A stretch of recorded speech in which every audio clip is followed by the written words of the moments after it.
All right. Good afternoon. Welcome to Let's Talk. Let's Talk. This is with Diamond Hands Bam TV. I appreciate you guys tapping in with me again. Again, I'm doing this interview series with some of the most influential people that I know. Today, I have a very special guest.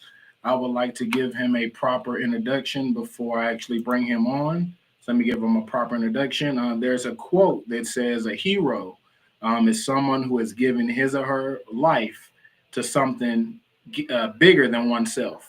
This brother definitely fits the description when it comes to his profession. I've known this brother a little over a year, but it feels like a lot longer. People often remember the military, they remember the police when it comes to special people that serve their country and community as well. But I would like to give members of the fire department across the country their flowers as well. He is a firefighter for the Compton Fire Department. Please welcome P. Scott to the Diamond Hands Bam TV platform. How you doing today, brother? I'm good, brother Bam. How you doing, brother? Thank you for having me. No problem, man. I appreciate you coming on as well. I know. Are you currently at the station right now? Are you off or? No, I'm currently at the station right now. Okay, so I always want to keep that in mind just in case you got to run. Like I said, you have one of those jobs Right. when duty calls, you got to go. So I definitely keep that in mind as well. But again, I appreciate you coming on with me. So again, like I said, this is kind of like an open platform. I always just kind of like to give you a little monologue about you and for my viewers, tell us a little bit about yourself. Who is P. Scott?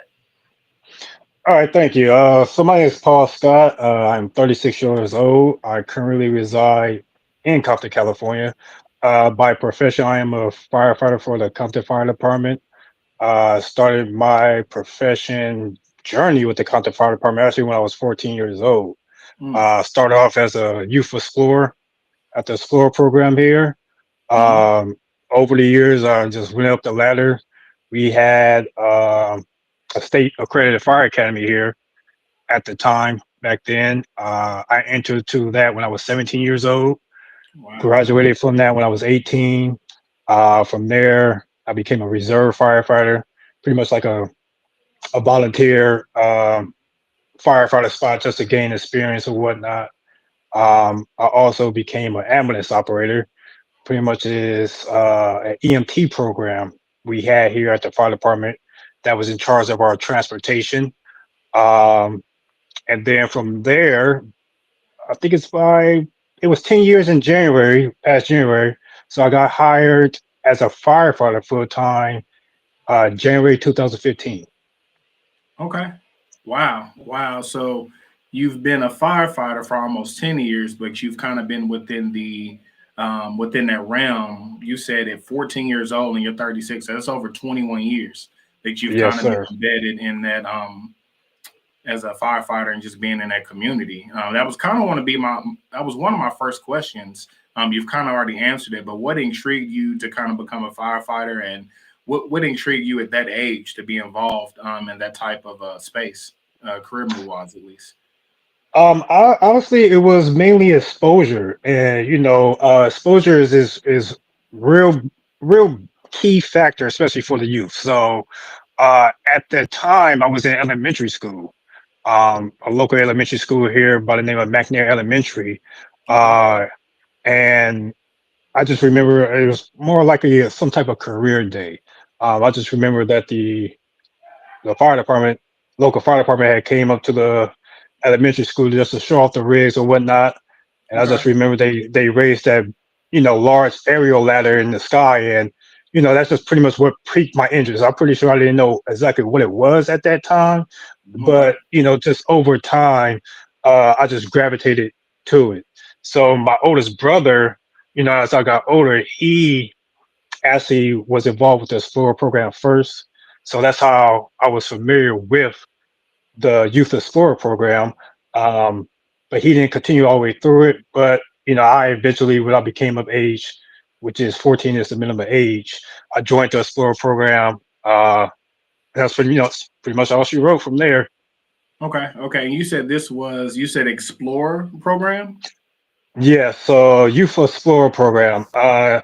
Explorer program is through the let me make sure I get this right. Boys and Girls Scouts.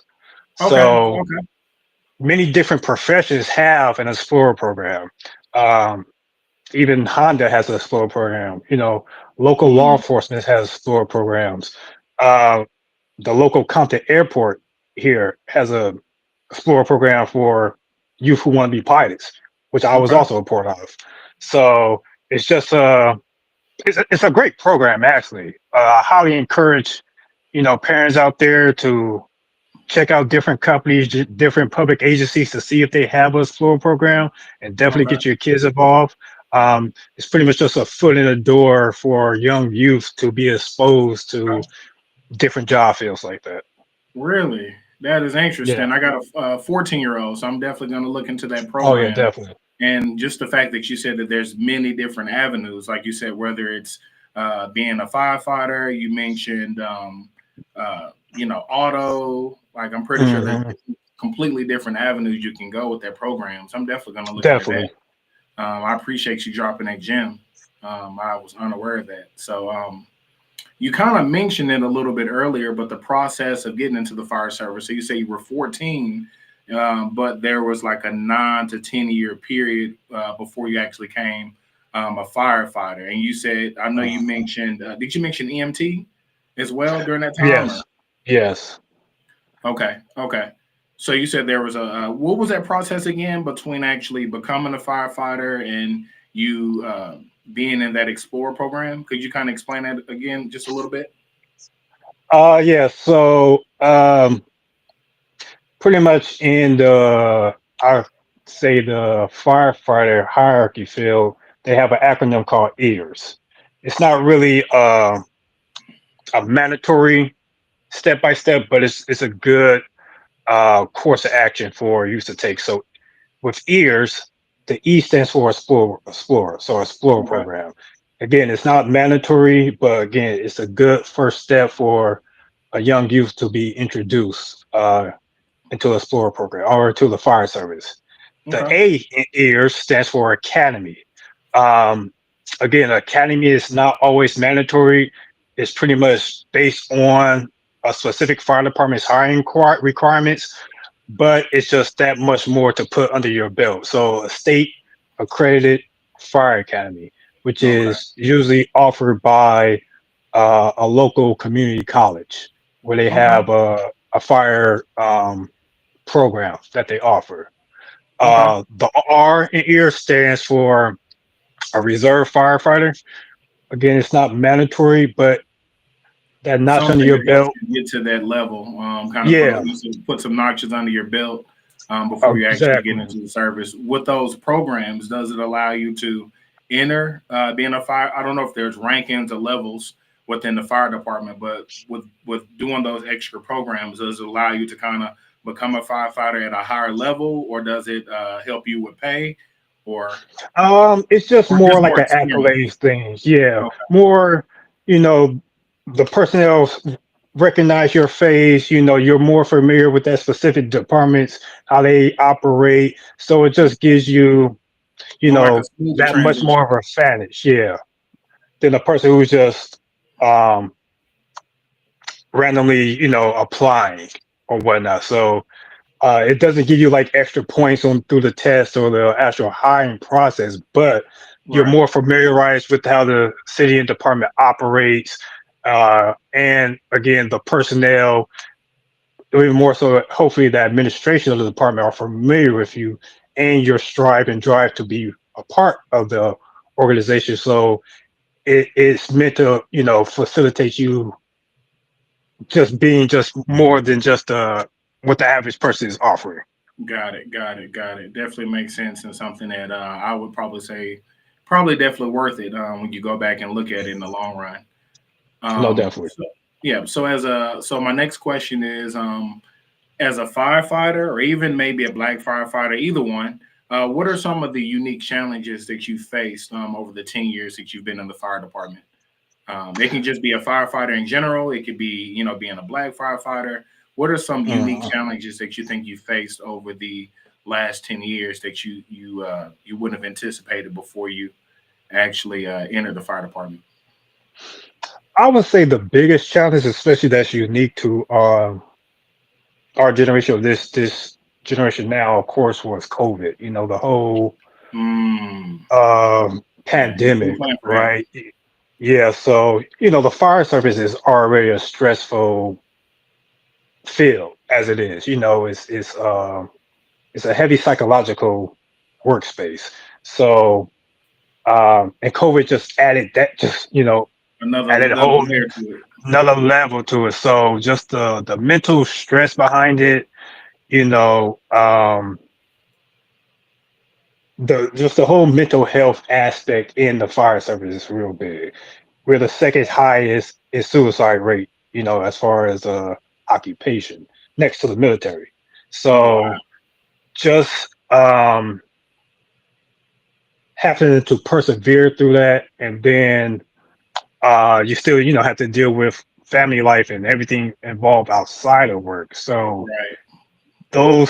those 3 years pretty much was a real big impact, not just on me, but of course on my fellow coworkers. So Yeah. that was a pretty much a Coworkers, heavy family, toll. friends, everything, Man, man. everything, deaths, a lot of coworkers lost some family members during that time. So Right. it was definitely very just stressful to deal with that, Okay. and then still have to show up, for the community, and deal with what they was going through with their own families.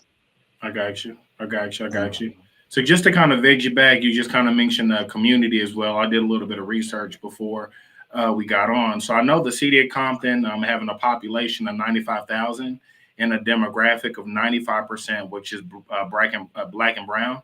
What are some of the challenges with an accurate representation of community in relation to firefighter demographics? Like from what I was reading, and you can correct me if I'm wrong, 95% of the demographics in that Compton, the city of Compton, is actually black and brown.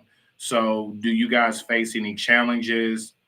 Is there a healthy proportion of representation within the fire department in relation to the demographics of the community? There definitely is. That's one thing, um, I can say is a benefit for Compton. We do have a healthy balance of, being a multicultural Absolutely. department. So we pride ourselves in being a community-based department, meaning we try our best to hire directly out of the community.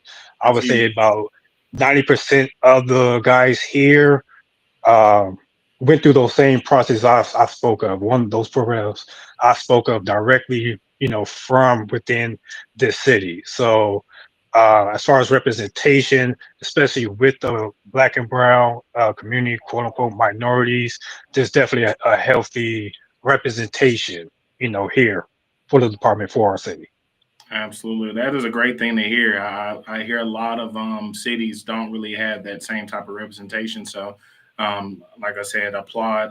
Definitely a shout out to the city of Compton for taking their due diligence and, taking a little bit of effort to have the demographics of the fire department represent the community as well. Like I said, I know we got a little deep there, but what are some of the most memorable calls that you've had that you can share with the audience? Anything like feel good, any good stories? Like I said, I know you're kind of in a profession. I wouldn't put you in the same profession as like a policeman, but it's almost like saying, when is a memorable moment being a policeman? Which typically you guys are in high stress situations, but do you have anything like in mind that comes to your mind when it comes to like a positive, memorable situation that you can think of over the last 10 Mhm. years? Yeah, I could definitely think of one. We actually uh, pretty much saved the dog that had Okay. his head stuck in like a gate or whatnot. Um, Okay. So you and guys the PETA. do you guys do animal calls? You really Oh do. yeah, definitely, yeah, definitely. Dog bites, dog stuck here or whatnot. Um, yeah, but the PETA organization actually, heard about it or whatnot, and each of our stations has like a Google Business profile. Um, so we're just listed on the different map applications, Okay. and I guess just different. Uh, Any like exotic animals you guys have to show up to, like oh, mountain lions, or let's say no, no, no. just typical domestic dogs, cats, Yeah, things like yeah, yeah. So yeah, they just flooded our reviews with just positive, uh, positive words, and I would say that's pretty much the highlight of as a firefighter. Even when we're not looking for it, just the accolades. Just constantly when we're outside, constantly when we're in the community, the residents are always thanking us, just always thanking us that. every day, every time they see us. Just thank you for your service, thank you for your service, thank you. And it's just so refreshing, because um, it just makes us feel so close knit, just with Hmm. the community and people as a whole. Because firefighters get that respect and love no matter where they go. No matter what community we are in, especially when we have to travel for wildland firefighting. Hmm. Everyone is just so appreciative for our service. And it's just um, definitely that inspires us to keep moving forward. Absolutely, absolutely. So from the out, I mean, again, I'm in Dallas right now, so I've been to Southern California a couple of times. I've been to California a couple of times as well. But from the outside looking in, it seems like there seem to be more large scale wildfires in California than in the past. Maybe it might have just more media attention than in the Mhm. past. But what would you Right. say the challenge? Would you say the challenge? What would you say the challenge in weather do you think weather has impacted the increase in wildfires, or you think it's more causes or issues like people doing these things, or as much as you know? Like I said, I know you kind of have they call you and you go handle it, but do you think it's Right. a weather thing? Do you think it's something a little bit bigger? Has the increase in wildfires statistically, has the increase in wildfires actually increased in Southern California, or is it just more, it gets more notoriety with media? I definitely think it's more media coverage, so to Okay. speak, and a little bit of, we are getting more and more fires every year. Hmm. And it's mainly because in California, a lot of people know that we don't really get too much rainfall as other states. California is a big desert anyway, first of Right. all. So um, I know a few years ago we was hit with a long period of a drought, and that's pretty much when a lot of these large scale fires and multiple fires popped off because just so many places around us, Southern California were just dry. It's Mm, just dry brush. So um, that's the main cause of our large scale fires. Uh, our fire season is from May to November. okay. So we also have, what's called the Santa Ana winds, which is a wind current that comes through Southern California, which pushes and feeds and intensifies our fires also. So Connect. um, it's also human error, of course. We also have people who are arsonists, people who just make mistakes, whether that's throwing a cigarette butt out. Right. Um, but there's also, which have caused a lot of the most recent fires, is the power companies, the Ooh. electrical lines, during these high winds, Mm, uh, the electrical lines, they break off and yeah. they cause fires in these dry brush. So it's different variations of reasons why um, Different reasons for they this happening. happen. Yeah, but ultimately it's the weather and the wind, that causes them to spread so fast and so largely.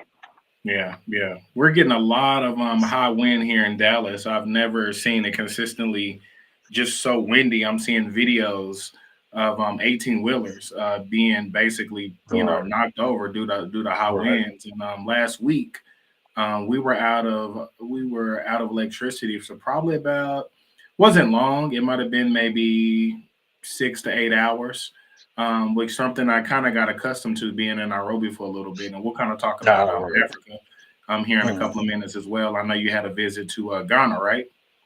Senegal. Senegal. Senegal. Okay, yeah. So I know you had a Uh, visit to Senegal. I'll kind of briefly ask you about that here in a couple of minutes. But yeah, weather, like you said, is weather, high winds, and like I said, just human errors mhm. as well. So a couple of more questions, and we're almost done. So if you could go back in time, what advice would you give yourself being a young man or even like a young firefighter? Let's say my son is 14. He'll go back and watch this interview. So, what kind of advice, just in your experience, that you would give to a young man, maybe someone that's interested in being a firefighter, or just any type of advice, in general? I would just say, just always go for the opportunities to expose yourself to something new, Hmm. because you never know what will grow or develop from that exposure. I often hear a lot of people, especially or surrounding the fire service, saying that, oh, I could never do that, or that seems hard, or, scary fighting a fire. I truly believe anybody can be a firefighter, Really? honestly. Yes. It's more heart and skill than strength. So um, it's not all you have to be a super muscular person or anything like that. A lot of the things we do as firefighters is just based on skill and technique. As long as you have the heart to do it, you could be a firefighter. And it's a myth to think that we as firefighters aren't scared. I could definitely tell you, it's a scary thing fighting a fire, Right. especially fighting a wildland fire out in the wild. So it's not it's not something that escapes us. We just know it's something more important that we have to do more than fear. And that's actually a quote I live by. I don't remember who this quote or the author of the quote is, but it says that courage is not the absence of fear, but the realization that there is something more important than fear out there. Wow. So, you Okay. know, even if I am scared or whatever, I know I have a job to do. I know there's somebody, a family, someone depending on me to do it. And that's Right. what we're there for. That's why we have these jobs. That's why we are first line, first responders, as I say. Because we have to get there first. We have to assess the situation and provide a solution. And that's what the the community and the public expect from us. So it doesn't mean that you have to be, this superhero, know-it-all type of person. No, even where I'm at today, I had to build myself on top of that, through experience, through training, through all of that. So it doesn't matter where you are right now. Just expose yourself to it. Expose yourself to the possibilities. Go out there and start. Go out there and visit your nearest fire station. Take a tour. Just ask questions. A lot of people don't even know you could go to a fire station. Right. It's a public facility, so you as the public, it's yours.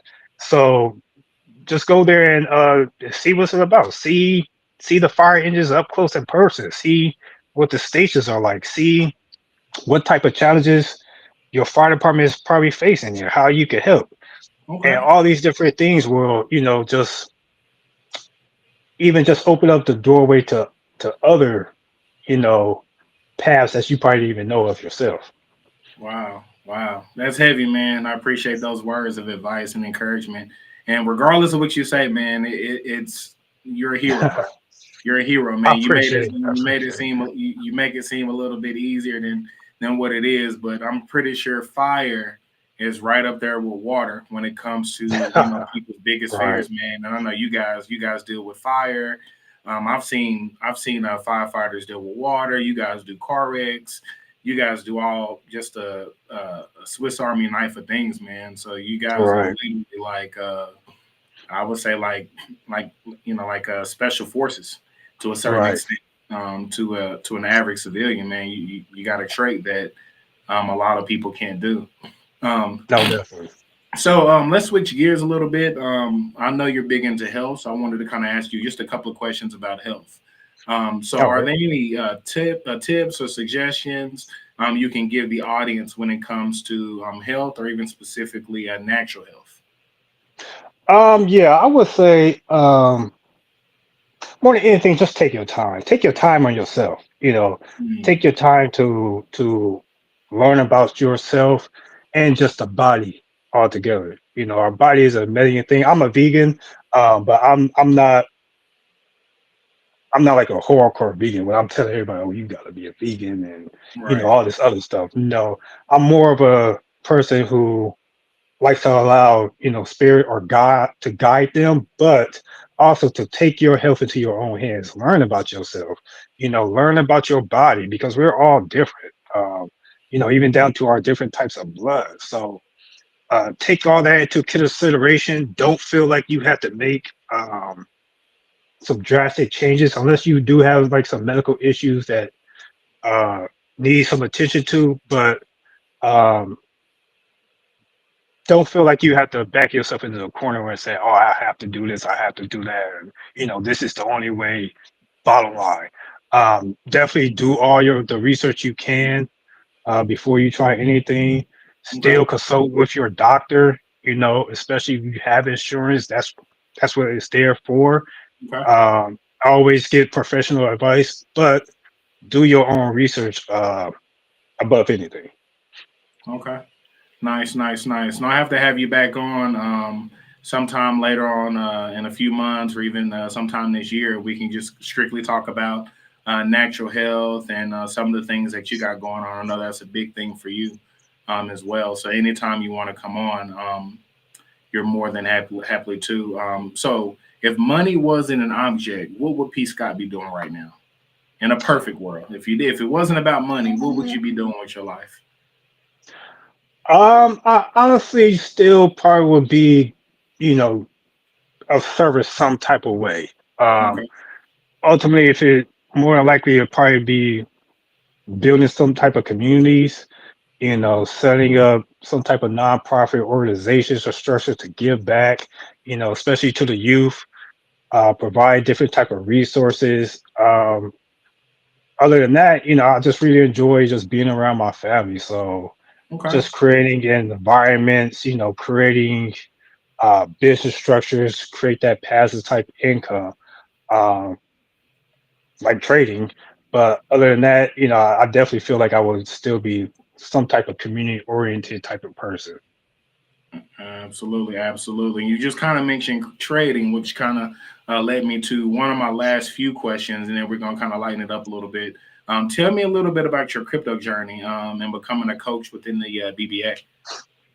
Okay, so as far as crypto, I probably got involved with crypto, Bitcoins more specifically. I want to say probably like 6, 7 years ago, kind of when the buzz Okay. around Bitcoin was just around. I didn't purchase any back then, but my ears was to the street, so to speak. So I was aware of it, and that's the biggest thing, just making myself aware of it. I started off as a forex trader.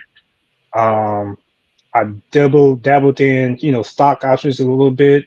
More recently, I probably met Coach Cliff of the BBA.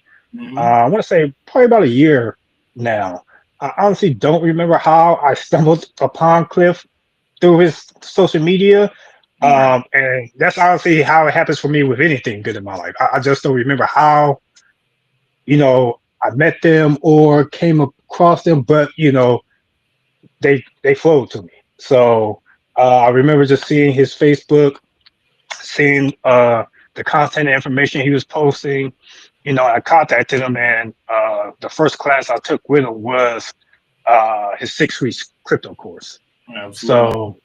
So that was just a great course, or well-rounded course, which hit trading, building a portfolio, the different fields that the blockchain and crypto is in, such as gaming, um, contracts, and things like that. So it piqued my interest. So after that 6 week course, um, I think I took the actual trading series class, Hmm. and then from there, uh, I knew I wanted to just be a coach. So I joined his coaching classes and became a coach with the BBA. Absolutely, absolutely. And if you are listening out there, we actually have a class starting next month. I believe the second or third week in April. I know my brother P. Scott, he will be will be teaching. We have a Mhm. 6 week group course that's starting in April. Sign-ups are happening now, so if you are interested in doing anything like that, feel free to hit me up. Hit P. Scott up. We would love to have you within one of our intro to crypto futures and just the intro to cryptocurrency in general course. So before I let you go again, I appreciate your time. I value your time. I'm glad I was able to get through the meat and potatoes of this without you being having a jump on No, a call. definitely. I have a session I like to do at the end. It's called either or. So I'm just gonna just read out just a couple of like either or things and just kind of tell me what would you pick out of the two. Okay. All right, so let's go. 1 second. All right, so this is either or firefighter edition. So I got some firefighter Okay. questions in here. So running Okay. into a burning building, or rescuing someone from a high rise. I would say run into the building. A burning building? Yes. Wow. Okay. I'm not too big Um, on heights, believe it or not. do you prefer a day shift or night shift? Day shift. Okay. Okay. What's worse, heat or smoke?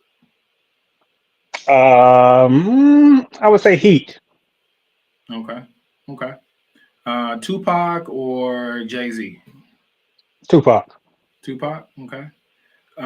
Sweet potato pie or German chocolate cake? Sweet potato pie.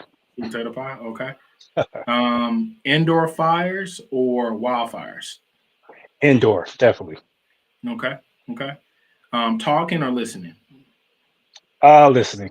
Listening. Okay. Jordan or LeBron? Jordan. Okay. All right. Okay. Showing your age there. Uh, being afraid or being embarrassed? Oh, oh,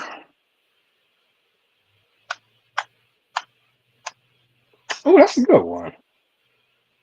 I would say afraid. Being afraid. Hmm. Okay. Okay. Love or money? Love. Okay. You rather be too hot or too cold? Too hot. Too hot. Okay. Um, I was gonna say drums or flats, but you don't eat wings, so I'm gonna go on and stick out. Yeah. Um, Comedy or a horror movie? Horror. Okay. And would you prefer to eat with a spoon or eat with a fork for the rest of your life? Hmm.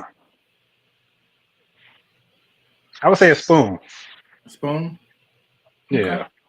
All right. That's everything that I have. Do you have anything on your mind? Anything you want to leave us off with? Anything we didn't mention? Again, I appreciate you coming on. Let's talk with Diamond Hands Bam TV. Anything? You have anything in your mind? Yeah, I would just say for the audience out there, definitely if you haven't involved yourself with crypto, definitely get into it. As much as you can. Our society is changing to a digital asset type society. It's not even changing, it's already here. So prepare yourself as much as you can for it. Firstly, through education. Open yourself up to just the idea of it and let it just naturally come to you. However, the best way is for you to learn through your learning experiences, but don't be afraid of it. Don't think of it as a scam or anything uh, of that nature. Take care of your mental health. That's a big thing today. Don't pay too much attention to the news or what's going on in our society that you cannot control. Just make sure Absolutely. you take care of yourself. Make sure you put your mental health first. Make sure you take time to decompress. Make sure you take time just to not do anything and just be silent and still. Love yourself. Let love always lead you, and be safe out there. All right, all right. Again, appreciate you coming on, P. Scott. Anytime you need a platform, anything you got on your mind, you're always welcome here. Well, let's talk with Diamond Hands Bam TV. Other than that, man, I appreciate your time. I'll let you get back to the rest of your shift. And everybody that will watch this now or in the future, like I said, I appreciate you guys watching. Make sure you subscribe. Make sure you like it on social media, Facebook. I'm on TikTok. I'm on YouTube. Feel free to join the Blockchain Bureau Academy. Me and P. Scott are coaches within the BBA. So you'll get to talk with us pretty much anytime we're available. Other than that, I am done for today. And you guys enjoy the rest of your afternoon. Peace. All right, thanks, man. Peace. All right. Peace.